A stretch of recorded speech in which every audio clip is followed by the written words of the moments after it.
할렐루야. 네, 주님의 이름으로 이 시간 주의 전에 올라온 주의 모든 자녀들 축복하면서, 또한 가정에서 예배드리고 있는 우리 모든 성도들 가운데 이 시간 하나님의 성령이 임재하시는 놀라운 은혜가 넘칠 줄 믿습니다. 지난주에 봤던 그 기사 중에 이런 기사가 있었습니다. 미국 일리노이 주에 원격 수업을 지금 하고 있는데요, 원격 수업을 듣는 학생들에게 침실에선 수업을 들으면 안 된다, 또 잠옷 차림이어선 안 된다라고 하는 복장 규정을 내려가지고 그 일리노이 주에서 막 논란이 됐다라고 하는 기사입니다. 왜냐하면 그 학부모들이나 우리 학생들이 이제 줌이라고 하는 프로그램으로 수업을 듣고 있는데요, 뭐 침대 위에서 뭐 또 그 잠옷 차림으로 수업을 듣는다고 해서 뭐 학업에 또 수업의 집중도가 전혀 떨어지지 않았다라고 하는 겁니다. 아무 상관관계가 없었다는 거예요. 그러면서 불만을 토로했다라고 하는 기사였습니다. 그러면서 우리나라 이 대한민국은 어떤가라고 하는 건데요, 여러분 어떨까요? 학칙이 있으면 학칙대로 적용하면 될 거고, 학칙이 없으면 원격 수업에 대한 학칙을 만들면 될 것 같잖아요.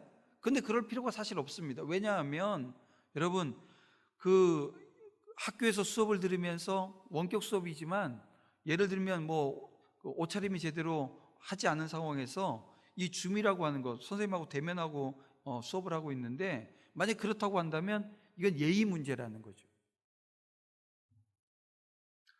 지금 오늘 영상 예배 드리고 있는 우리 여러분들은 어떻습니까? 여러분의 옷차림은 어떤가요? 어떤 차림으로 예배를 드리고 있습니까? 영과 진리로 예배 드리고 있는 이 예배에 여러분들의 옷차림도 어쩌면 상당히 중요한 것입니다. 왜냐하면 이 외형적인 부분들, 외적으로 드러난 이 부분들이 오늘 우리의 마음의 중심의 한 일부가 되어지기 때문에 그렇습니다. 그래서 온라인으로 가정 예배를 드리고 있는 지금 오늘 우리는 이 영상 예배의 예절이라고 하는 것도 여러분 지켜야 된다는 것입니다. 예배를 사모하는 마음으로 가족들과 함께 꼭 예배 10분 전에 함께 찬양으로 예배를 준비했으면 좋겠습니다. 또 온 가족이 함께 모여 예배 드리길 원합니다. 한 명은 저 방, 한 명은 이 방, 서로 뭐 따로 예배 드리는 것이 아니라 함께 모여서 예배 드렸으면 좋겠고요. 그 예배 드릴 때, 가정에서 예배 드릴 때는 스마트폰보다는 컴퓨터가 있으면 컴퓨터, 또 TV와 연결이 또 가능하잖아요. TV가 연결되면 TV를 통해서 예배를 드릴 수 있었으면 좋겠습니다. 또 예배에 집중할 수 있도록 주변을 잘 정리정돈하고요, 성경책과 찬송가를 준비해 줘야 됩니다.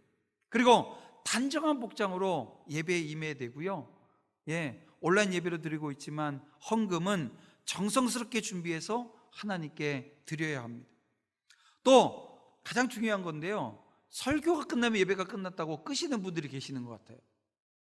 그러면 안 되고요, 축도가 끝날 때까지 자리에서 이탈하지 말고 예배에 집중하는 것, 이거 중요한 것입니다.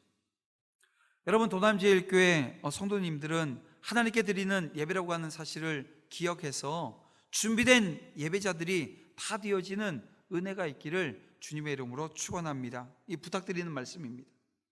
또 하나, 오늘 우리가 드리는 이 예배는 오늘 예배 중에 우리가 헌금 시간이 있잖아요. 이 헌금 때 수제 헌금을 하게 되어집니다. 수혜를 입은 사람들을 돕기 위해서 오늘 우리가 헌금을 하기로 한 주일입니다. 올해 장마는 여느 해 어느 해나 그 장마는 있었는데요, 장마 기간이 참 길었습니다. 이 중부 지역이 장마가 54일 동안 지속되어졌다고 합니다. 제주도도 49일 동안 이 장마가 있었다고 하죠. 장마철 전국 강수량을 제가 찾아봤더니요, 686.9mm입니다. 2006년도에 699.1mm가 최고였고요, 이게 두 번째였다는 겁니다. 근데 이 중부 지역만, 우리가 살고 있는 지역이 이제 중부 지역이니까 이 중부 지역만 놓고 보게 되어지면 851.7mm로 역대 가장 많은 비가 내렸다고 합니다. 그러다 보니까 여기저기서 물로 인해서, 이 홍수로 인해서 근심거리에 쌓인 사람들이 참 많은 것 같습니다. 정치권에서는 누구 때문이냐, 어느 정권 때문이냐라고 하는 것으로 막 치고받고 싸우는 것 같아요. 여러분, 오늘 교회는 그래서는 안 됩니다. 그런 정치적인 선동에 놀아나서도 안 됩니다. 오늘 우리는 어때야 됩니까? 수혜 입은 자들의 선한 이웃이 되어지면 되는 것입니다. 하나님께서 오늘 우리에게 진정한 이웃이 되어지길 원하세요. 여러분, 진정한 이웃은 어려움을 만난 사람들에게 예수 그리스도의 마음과 심장으로 사랑을 실천하는 것입니다. 저와 여러분이 온전히 그 자리에 서기를 간절히 원합니다. 오늘 우리가 드려지는 헌금으로 사랑을 실천하길 원합니다. 다음 주일까지 드려진 헌금으로 이 농어촌 선교팀과 그 지원 대상에 대해서 논의할 거고요. 그래서 이 도남제일교회라고 하는 이 공동체의 사랑을 전하도록 하겠습니다. 여러분, 함께 힘을 모아주시기를 간절히 부탁드립니다. 네, 이제 우리는 예수님이 가르치시는 믿음 학개록 세 번째 시간인데요, 간절함이라고 하는 제목으로 오늘 함께 주님의 음성을 듣기를 원합니다. 영국의 어느 극단에 배우가 되기를 갈망하는 소년이 있었습니다. 그러나 배우가 된다라고 하는 것은 쉽지가 않지요. 지금도 그렇지만 옛날에도 그랬습니다. 처음부터 좋은 배역을 맡는다라고 하는 것은 그것 자체가 어렵지만 사실은 이 단역 하나 맡는 것도요, 쉬운 일이 아니라는 것입니다. 그래서 이 소년이 극단 생활을 하면서 오랜 몇 년 동안 극단 안에 잔심부름하고 또 청소를 하고 또 잡일들을 감당해 내면서 이 발탁되기를, 자기에게도 배역이 주어지기를 기다리고 있었습니다. 어느 날 무대 뒤에서 청소를 하고 있는데 조연출이 뛰어들어와서는, 야, 너 오늘 이 배역을 좀 맡아줄 수 있겠냐? 너 오늘 이 배역을 좀 해라, 이렇게 지시를 하는 겁니다. 근데 그 역할을 봤더니 이런 역할입니다. 임금이 궁정에서 만찬을 베풀고 있는데 병사 하나가 뛰어들어오는 거예요. 그리고 뛰어들어와서는 전쟁의 급보를 전하는 그 병사의 역할을 하는 겁니다. 이 소녀는 그 연극을 수십 번 봤어요. 그래서 그 배역 따로 연습하지 않아도 할 수 있을 정도의 상황이었습니다. 얼마든지 할 수 있는 쉬운 역할이었거든요. 근데 그 소녀는 시간이 될 때까지 가만히 있질 않았습니다. 그래서 동료에게, 내가 저 역할 나갈 때쯤 되어지면 나 좀 불러줘요. 나 저기 뒤뜰에 좀 나가 있을게요. 그리고 뒤뜰 나가서 이 소년이 한 게 뭐냐면 뛰기 시작하는 겁니다. 얼마나 뛰었는지 땀으로 온 옷이 다 젖고요, 또 신발엔 흙으로 먼지투성이가 되어졌습니다. 계속 뛰는 거예요. 그리고 시간이 되어서 동료가 이제 네 차례야 하고 부를 때 들어갔습니다. 그리고 무대에 선 그 소년, 어떤 역할이었죠? 병사의 역할입니다. 숨이 턱까지 차올라 금방 쓰러질 듯한 모습으로 그 무대에 서서 밤낮 달려온 것 같은 한 병사의 모습을 관객들에게 보여주게 되어집니다. 여러분, 이 소년이 영국의 연극 수준을 한 단계 올려놓았다고 평가되어지고요, 후에는 자기까지 받게 되어진 유명한 연극 배우 로렌스 올리비에의 모습이었습니다. 로렌스 올리비에, 아마 나이 드신 분들은 옛날 배우기 때문에요, 아마 기억하시는 분들이 계실 겁니다. 근데 이 로렌스 올리비에의 이 모습이 오늘 우리에게 열정이 어떤 것인가 라고 하는 것을 오늘 우리에게 보여주는 듯합니다. 근데 여러분, 이 열정이라고 하는 것은 이 간절함에 의해서 차이가 난다라고 하는 것입니다. 간절함의 차이가 열정을 결정짓는다는 거예요. 그리고 그 간절함은 오늘 우리가 본문을 통해서 보게 되어지면, 이 간절함은요, 이 부끄러움을 두려워하지 않는 모습으로 나타나게 되어진다는 겁니다. 여러분, 오늘 본문은 예수님께서 이 두로지경으로 옮겨가시는 장면에서부터 시작되어집니다. 여러분, 과거 이 베니게의 수도였던 이 두로에는요, 갈릴리로부터 가장 가까운 이방인들이 사는 지역이었습니다. 예수님께서는 바리새인과 이 서기관들을 피해서 잠시 휴식을 취하기를 원하셨던 것 같아요. 그러나 예수님에 관한 소식은 이곳까지 퍼져 있었습니다. 그리고 한 여인이 찾아와서 자신의 딸에게서 귀신을 내쫓아 달라고 간구하게 되어집니다. 그녀는 시리아와 베니게의 합성어인 이 수로보니게 사람이었습니다. 헬라인이었습니다. 다시 말하면 당시의 유대인들에게 이 사람들이 어떤 취급을 받았냐 하면요, 개 같은 이방인, 이 얼마나 치욕적인 얘기입니까? 개 같은 사람이라고 하는 그런 평가를 받았다는, 그렇게 불렸다는 거예요. 그런데 이 어머니에게는 간절함이라고 하는 것이 있었습니다. 딸을 향한 어머니의 마음은 부끄러움을 개의치 않고 예수님께 간구할 수 있는 힘을 불러일으켰다는 것입니다. 여러분, 어떤 문제가 오늘 우리 주변에 발생하고 있음에도 불구하고 주님께 엎드리지 않는 그런 모습이 오늘 우리에게 있다고 한다면 어떤 문제가 있는 걸까요? 아직 내 힘으로 할 수 있다는 거예요. 아직 내 힘으로 살만하다는 것입니다. 아니면 자존심이죠. 나 하나님 손 의지하지 않고도 내 힘과 내 능력으로도 충분히 할 수 있다라고 하는 것. 아니면 아직 하나님의 때가 되어지지 않아서일 수도 있겠습니다. 여러분, 오늘 우리에게 이 간절함이라고 하는 것은 하나님 발 앞에 엎드리게 한다는 거예요. 오늘 우리가 간절함이 있으면 오늘 우리 인생에 수많은 문제들이 오늘 우리 앞에 놓여지는데요, 그럴 때 오늘 우리는 하나님 앞에 엎드리게 되어진다는 거예요. 여러분, 오늘 25절을 보게 되어지면 이렇게 말씀하고 있습니다. 이에 더러운 귀신 들린 어린 딸을 둔 한 여자가 예수의 소문을 듣고 곧 와서 그 발 아래에 엎드리니 라고 말씀하고 있습니다. 여러분, 이런 본문은 우리가 직면하는 모든 문제의 해결점, 그 해결의 출발점이 어디인가라고 하는 것을 알게 하는데요, 여러분, 사람들은 어떤 문제를 만나게 되어지면 누군가를 찾아가 도움을 청하게 되어집니다. 근데 그 누군가 이렇게 보면 가장 가까운 사람들입니다. 부모님이나 형제나 아니면 가까운 친구나 친지들을 찾아서 도움을 요청하게 되어진다는 것입니다.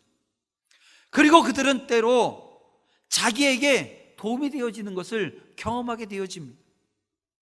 그런데 오늘 본문의 여인의 경우는 누구에게도 도움을 얻지 못하는 경우였다는 것입니다. 아마도 이 여인이, 이 이방 여인이 주님을 알기 전, 주님에 관한 소식을 듣기 전에 그가 이 아이가 아파 누워 있는데 아무것도 하지 않고 있었을까요? 아닙니다. 아닐 것입니다. 의원을 찾아갔을 것이고, 당시에 이 베니게 사람들이 숭배하고 있었던 신, 이방신이죠. 우상입니다. 그 우상에게 나가서 자신의 문제를 가지고, 이 아이의 문제를 가지고 호소했을 것입니다. 그런데 아무 소용이 없었어요. 그 여인은 귀신 들려 고통당하는 자기 딸을 볼 때 어떻게 해줄 수 없는 자기 자신의 모습을 보면서 무기력했을 것입니다. 그 무기력함이 가슴 미어지는 고통으로 이어졌을 거예요. 그러던 중에 이 여인은 참으로 귀중한 소식을 듣게 되어집니다. 바로 이스라엘 땅에서 수많은 병자를 고치신 주님이 자신들 가까이 와 계시다라고 하는 소식을 들었을 겁니다. 그 여인은 그 주님의 소식을 듣자마자 주님께 한 걸음으로 달려오게 되어집니다. 그리고 주님의 발 앞에 엎드렸다는 거예요. 그리고 주님의 경멸 섞인 듯한 말을 들으면서도 주님께 간절히 호소합니다. 그 결과 그녀의 딸은 깨끗하게 고침을 받는 장면이 오늘 본문의 내용입니다. 여러분, 이 여인 주님께 소망을 두고요 겸손히 나아가 엎드렸기 때문에 여러분, 이 여인이 주님의 은혜를, 하나님이 주시는 그 은혜를 경험할 수 있었다라고 하는 것입니다. 여러분, 이와 같이 모든 문제의 해결의 출발점은 주님 앞에 엎드리는 것에서부터 시작되어집니다. 그럼에도 불구하고 오늘 우리는 많은 경우 이 사실을 망각합니다. 우리는 어떤 문제를 만나게 될 때 우선 주변 사람들을 찾아다니기에 바빠요. 그리고 그 소리 듣기에 바쁩니다. 여러분, 코로나19라고 하는 이 사태가 오늘 우리 가운데 있는데요, 지금 세상은 희생양을 찾기를 원하는 것 같아요. 그래서 그 희생양이 교회가 되어졌으면 좋겠다고 생각을 합니다. 근데 어때요? 그런 얘기 들으면 뭐 화가 나죠? 근데 여러분, 그럴 필요 없어요. 그럴 필요 없어요. 오늘 우리는 어떻게 해야 됩니까? 이 문제의 해결은 하나님이 하셔야 된다라고 하는 것, 하나님 손에 달려있다라고 하는 걸 여러분들 믿으시길 바랍니다. 이 믿음이 있으면 제일 먼저 하게 되는 게 어떤 거라고요? 주님 앞에 와서 엎드리는 것입니다. 우리 지역에 있는 교회 중 한 목사님께서 지난 주 중에 이런 글을 하나 올리셨습니다. 클린 대한민국이라고 하는 주제를 가지고 그 교회가 기도를 하겠다는 거예요. 기도를 하겠다는 거예요. 그리고 기도 한번 하고 오셔서 하시는 거기 글을 써놓으신 내용을 보니까 이런 내용입니다. 이때까지 정치하는 사람들의 그 진영 논리에 갇혀서, 그 정치하는 사람들의 그 논리에 빠져서 이렇게 생각하고 저렇게 생각하고 이렇게 판단하고 저렇게 판단하고 있었는데 잘못되어졌다는 걸 기도하는 자리에서 깨달았다는 거예요. 하나님께서는 오늘 우리가 이 시간 하기 원하는 것, 오늘 우리가 회복되어지길 원하는 것은 기도하는 자리라는 거예요. 근데 여러분, 쉽지 않습니다. 오늘 우리가 이 상황 가운데 그런 내가 이때까지 해왔던 이 모든 것들을 끊어내고 주님 앞에 나와서 엎드린다라고 하는 거 절대 쉽지 않아요. 그래서 오늘 본문에 나와 있는 이 수르보니게야 이 여인이 자신의 딸의 문제를 가지고 주님 앞에 나왔다.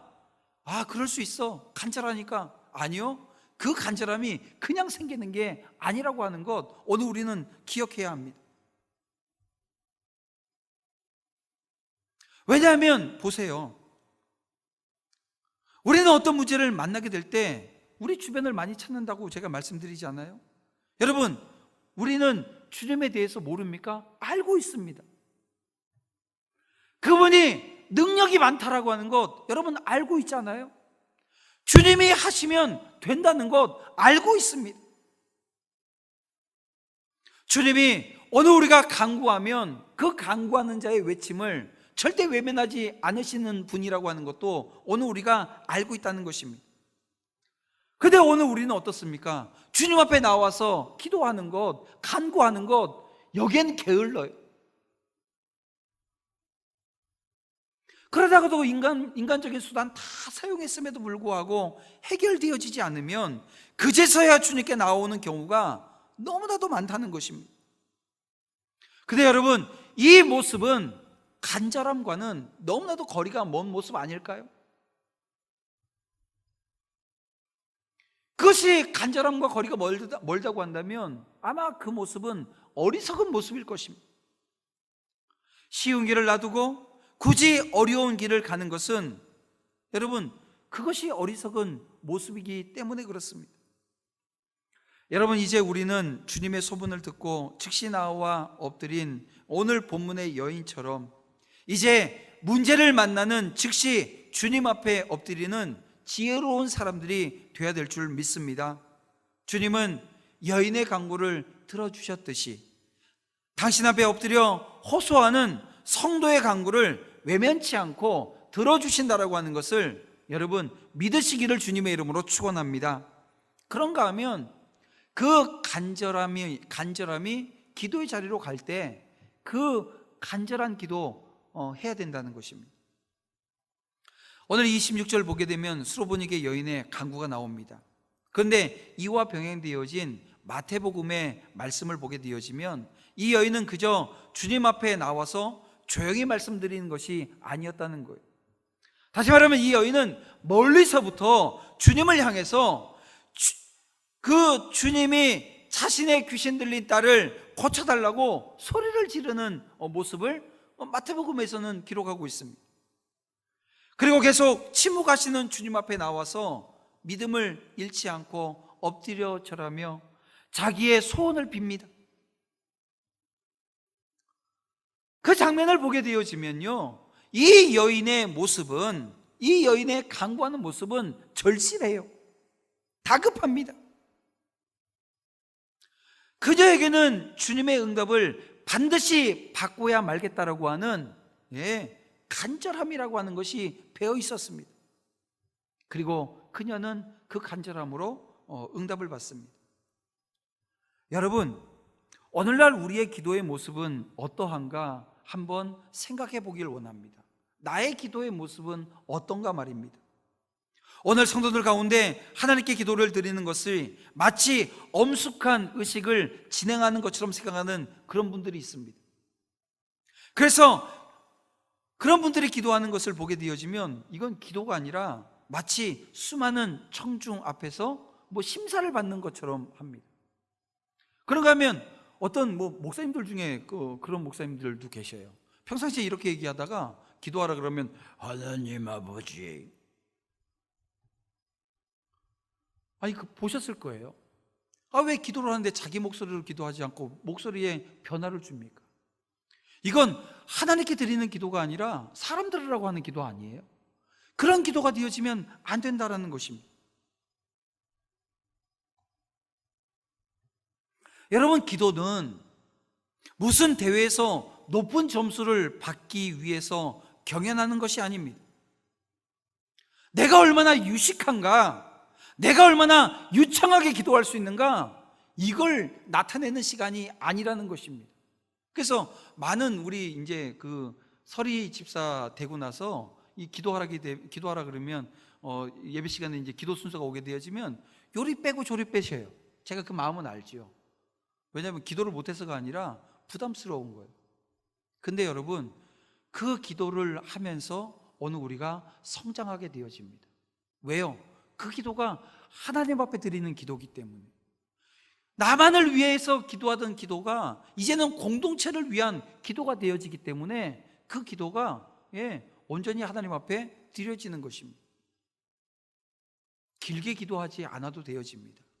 기도는요, 짧으면 짧을수록 좋아요. 여러분, 그 종교개혁을 단행했던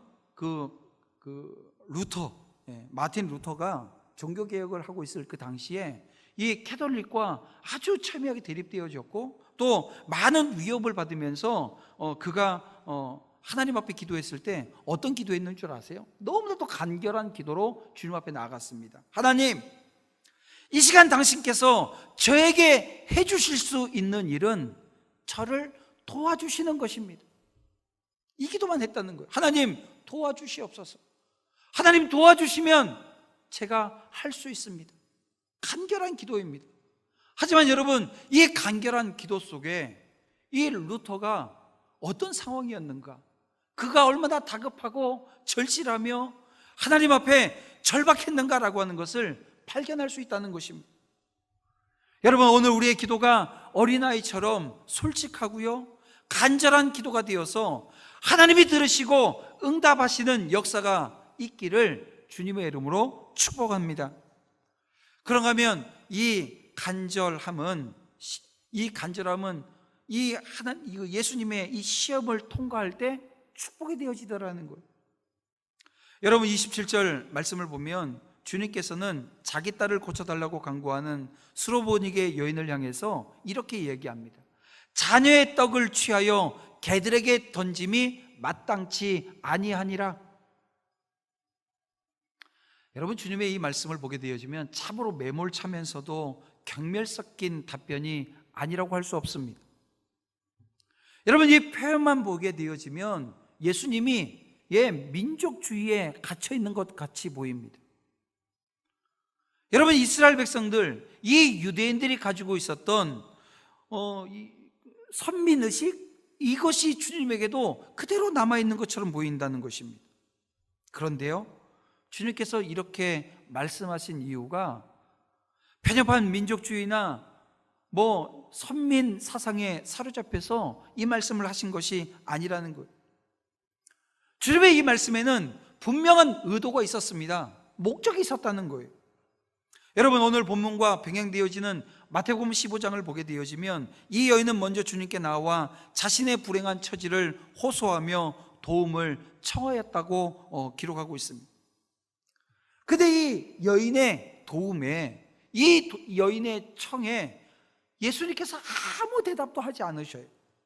뿐만 아니라 심지어 이 제자들조차 이 여인이 마치 귀찮은 존재로, 우리 유대인들이 개로 여겼으니까 귀찮은 개로 표현을 하면 더 정확할 겁니다.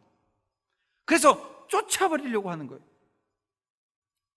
그런데 이 여인은 주님의 침묵과 귀찮게 여기는 이 제자들의 만류에도 불구하고 주님께 나와서 도움을 계속해서 요청합니다. 호소합니다.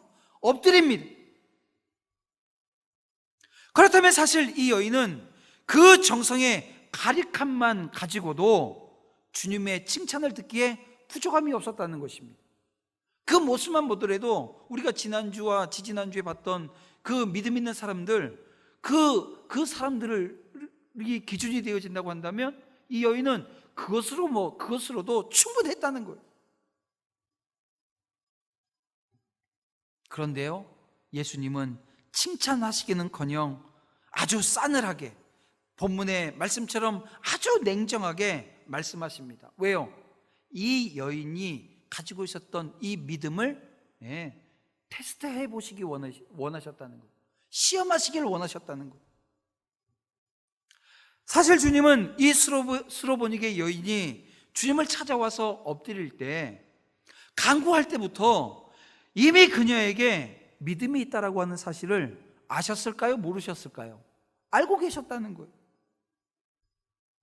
그리고 그녀에게 믿음이 있다라고 하는 것을 아셨기에 이 여인이 청하는 그대로 이 여인의 자녀, 귀신 들린 이 아이의 문제를 해결해 주시기로 작정하셨을 것입니다. 그녀는 이방인이라고 하는 이유로 개에 비유되었음에도 불구하고 뭐라고 얘기해요? 주여, 올소이다마는 상 아래 개들도 아이들이 먹던 부스러기를 먹나이다. 여러분, 이 여인의 이런 대답에 여러분, 주님께서는 어떻게 답하십니까? 사실 이 여인의 이 대답은요, 이런 대답이 됩니다. 주님, 제가 개여도 좋습니다. 제가 개가 되겠습니다. 하지만 개 같은 저이지만 하나님, 주님, 당신의 긍휼이 저에겐 필요합니다. 주님의 능력이 나에게 필요합니다. 이 여인이 가지고 있었던 진실된 요청이 다시 한번 주님의 시험을 통해서, 테스트를 통해서 나타나고 드러나게 되어집니다. 지금 주님께서는 이것을 저와 여러분에게 보여주고 싶으신 거예요. 이 여인이 어떤 믿음이었는가, 이 여인의 간절함이 어떤 간절함이었는가라고 하는 것을 오늘 저와 여러분에게 보여주길 원하셨던 거예요. 나타내길 원하셨던 거예요. 그렇습니다, 여러분. 주님의 은혜와 역사를 전심으로 바라는 사람에게는요, 내려놓지 못할 것이 없는 것입니다. 주님 앞에서 가장 비참한 자가 될지라도 소망은 주님께 있음을 믿기 때문에 내려놓을 수 있다는 것입니다. 그렇습니다. 여인은 주님이 자신을 개와 같이 취급하자 서슴없이 자신을 개로 비하시킵니다. 이런 겸손의 말은 그녀에게 주님에 대한 믿음이 없다라고 한다면 이건 불가능한 것 아니겠습니까? 은혜의 부스럭이라도 취하게 해달라고 하는 이 간구하는 그녀의 모습을 통해서 오늘 우리가 무엇을 보게 되어집니까? 이 간절함이라고 하는 것에 무엇이 담긴 거예요? 겸손이 담겨 있습니다. 이 간절함이라고 하는 것에 믿음이 담겨져 있는 것입니다. 여러분, 우리는 어떻습니까? 혹여 우리는 입으로는 겸손을 이야기하면서도 항상 상석에 앉으려고 하지는 않습니까? 더구나 하나님의 은혜에 대해서는 부스러기가 아니라 통째로 주지 않으시면 결코 받지 않겠다고 혹여 주님 앞에 땡깡 아닌 땡깡 부리고 있는 모습이 오늘 우리 가운데는 없냐는 것입니다. 그런데요, 오늘 본문을 보니까 자기를 개라고 인정을 하면서 부스러기 은혜라도 달라고 간구하는 이 여인을 오늘 주님께서는 어떻게 하셨나요? 그래, 내가 너에게 부스러기 은혜 줄게, 이렇게 말씀하십니까? 아닙니다. 사실상 최고의 대접을 해주시는 것을 오늘 우리가 보게 되어집니다. 스스로 선민이라고 부르면서 교만했던 그 어느 유대인도 받지 못했던 칭찬과 은혜를 예수님께서 베풀어 주십니다. 그리고 그녀를 최고의 상석에 앉혀주십니다. 사랑하는 성도 여러분, 오늘 우리의 모습이 이러했으면 좋겠습니다. 하나님의 은혜라면 부스러기 은혜라도 좋고, 시편 기자가 노래했던 것처럼 하나님 문지기로 있는 것이 좋사오니 라고 했던 그 낮은 마음이 오늘 우리의 마음이었으면 좋겠다는 것입니다. 왜 그러냐면 그것이 은혜를 아는 자의 자세이기 때문에 그래요. 그때 하나님은 부스러기가 아니라 넘치도록 큰 은혜를 부어주실 것입니다. 그리고 문지기가 아니라 최고의 상석에서 여러분 오늘 우리를 앉혀주시고 높여주실 것을 여러분 믿으시길 바랍니다. 그렇습니다. 여인의 믿음을 보시고 예수님은 귀신 들린 그 딸을 치유해 주셨습니다. 그리고 그 딸에게로 돌아가라는 거예요. 예수님의 시험이 그 테스트를 통과한 거죠. 오늘 우리도 이와 같은 칭찬이, 오늘 우리도 이와 같은 은혜가 우리 가운데 있었으면 좋겠습니다. 신앙생활은 우리가 예수님 앞에 꿇어 엎드려 자신의 보잘것없음을 고백할 때 하나님이 부어주시는 그 은혜로 하는 것 아닙니까? 주님께 믿음을 보일 때 바로 그때 역사는 시작되어짐을 여러분 믿으시길 바랍니다. 사랑하는 성도 여러분, 주님은 지금도 오늘 우리의 믿음을 시험하십니다.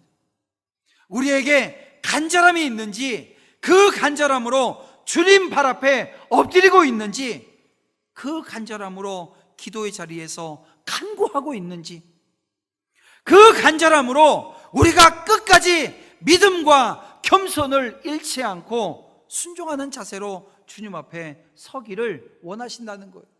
여러분, 이 모든 은혜가 오늘 저와 여러분의 자리가 이 자리가 되어지기를 주님의 이름으로 축원합니다. 그 주님의 믿음의 테스트가 여러분의 삶의 현장에 있을 것입니다.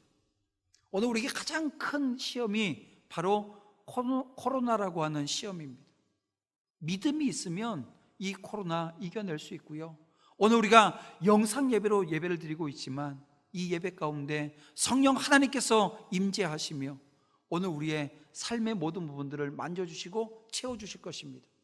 특별히 오늘 우리가 영상 예배로 드리고 있는 이 기간 동안에는 정말 나라에서도 국가에서도 방역당국에서도 우리에게 계속 요청하잖아요.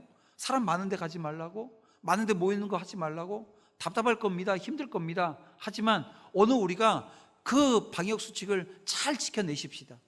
예배도 영상 예배로 드리고 있는데 우리가 못할 게 무엇입니까? 될 수 있으면 가족과 함께하는 시간들을 많이 갖고요, 또 그 가운데서 가족과 함께하는 시간, 그 순간순간에 하나님께서 오늘 저와 여러분들을 인도하시고 지키시며 축복하여 주시는 놀라운 은혜가 분명히 있을 것입니다. 이것을 바라보면서 이제 다시 시작되어지는 한 주간 간절함을 통해서 하나님이 오늘 우리의 믿음을 보시는 줄 알기에 여러분 한 주간 승리하는 그 자리, 저와 여러분들이 함께 나아가는 은혜가 있기를 주님의 이름으로 축원합니다. 기도드리겠습니다. 사랑의 아버지 하나님 감사합니다. 우리의 겸손한 자세와 간절한 마음을 보시고 마지막에 그 누구보다도 더한 칭찬과 축복으로 높여주실 그 하나님을 찬양합니다. 하나님은 축복하시기 전에 먼저 시련을 통해 시험하시는 줄 아오니 삶의 자리에서 끝까지 믿음과 겸손을 잃지 않게 하여 주시옵소서. 언제나 순종의 자세로 우리 앞에 놓인 장애물을 극복하게 하시고 하나님으로부터 넘치는 축복을 받는 성도들이 되기를 원하오니 간절한 믿음을 허락해 주시옵소서. 이제 다시 삶의 자리로 돌아갑니다. 모든 어려운 난관 앞에 믿음으로 승리하게 하실 주님을 의지하오며 예수님의 이름으로 기도드립니다. 아멘.